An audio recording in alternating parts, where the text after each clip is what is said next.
नाज़रीन खबरें नए अपडेट जे सिलसिले की अॻिते वधाईंदे ख़बर शामिल कंदासीं। मोरो ख़बर शामिल कजे थी मोरो सिंध मां जितां सिंधी अल्ताफ़ सूमरो जी रिपोर्ट मुताबिक़ मोरो ॻोठ लालू माशी जे रहवासी नाले मक़बूल अहमद माशी पंहिंजे पीर सन अमड़ ऐं पंहिंजे ख़ानदान समेत मौसूम ॿारनि सां गॾिजी पाक कलाम हथ में खणी मोरो पुलिस जे ॾाढा ख़िलाफ़ मीडिया अॻियां एहतजाज कंदे चयो आहे त कुछ ॾींहं अॻु मोरो पुलिस मुंहिंजे भाइरनि मथां कार चोरी जो इल्ज़ाम ॾेई मुंहिंजे घर मथां चढ़ाई कई आहे, जंहिंखां पोइ असां पाण वकील जी मार्फत पंहिंजे भाइरनि खे DSP मोरो वटि पेश कयो हो।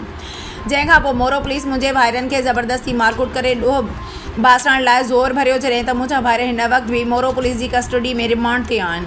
पर पोइ बि मोरो पुलिस कार मालिक जी वांगार वंदे रोज़ असांजे घरनि मथां चढ़ाई करे चादर ऐं चौदीवारी जो तक़दुस पामाल करे असांखे हिरासा करे रही आहे, जॾहिं त असां खां हिन महल ताईं ॾोह जी का बि रिकवरी साबित न थी आहे। पर पोइ बि मोरो पुलिस बार बार असांखे तंग करे रही आहे ऐं गरी रिश्वत तलब करे रही आहे। हिन वधीक चयो त असां अहिड़ी दांह पंहिंजे बिरादरीअ जे सरदार वॾेरे मोहम्मद अफ़ज़ल ख़ान सोलंकी खे बि ॾिनी आहे। हिननि चयो त असांखे मोरो पुलिस पारां रोज़ चढ़ायूं करे तंग कयो थो वञे, जंहिं सबबु असांजे घर में ख़ौफ़ वारी सूरत हाल पखिड़ियल आहे। असां ग़रीब मिसकिन ऐं मज़दूर माण्हू आहियूं। हिननि इंसाफ़ जी घुर कंदे IG सिंध पुलिस, DIG शहीद बेनज़ीराबाद, SSP नौशरो फ़िरोज़, आला अदलिया समेत घरू वज़ीर ज़ियाउल हसन लंजार ऐं पंहिंजे सरदारनि खां मुतालबो कयो आहे त मामले जो नोटिस वठी असां सां इंसाफ़ कयो वञे, असांखे तहफ़्फ़ुज़ फ़राहम कयो वञे।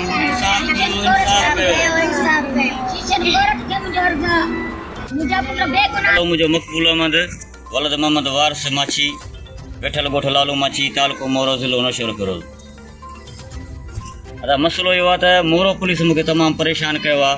कुझु ॾींहं पहिरियां मूंखे चईंदा भाउ तुंहिंजे भाइरनि ते केस आहे, उहे भाइर मूं पेश करे ॾिना आहिनि, इन जे करे त भाउ भले जांच कनि। एडवोकेट सरवर लुंड साहिबु मार्फत मूं पेश कया आहिनि। उन खां पोइ बि हर रोज़ मुंहिंजे घर ते पुलिस चढ़ाई थी करे बिना लेडीज़ जे। नंढड़ा ॿार आहिनि। कुरान शरीफ़ उन रखणी हुयसि, रज़ा मोहम्मद कोराई हेॾे कुरान शरीफ़ खणी हुयसि। मुंहिंजा पुट बेगुनाह बेॾो आहिनि, मूं तॾहिं हाज़िर करे ना त भली रिकवरी कयो था। जेॾो आहिनि त जीअं वणे तीअं कयो। शीशन कोर ते मुंहिंजो अर्ज़ु आहे, वॾेरे अब्दुल्ला खे मुंहिंजो अर्ज़ु आहे, वॾेरे यासीन खे मुंहिंजो अर्ज़ु आहे, सभिनि खे लंजार खे मुंहिंजो अर्ज़ु आहे त मुंहिंजो इंसाफ़ खपे, मूंखे इंसाफ़ खपे। मुंहिंजा पुट बेगुनाह आहिनि, बेॾो आहिनि, मुंहिंजा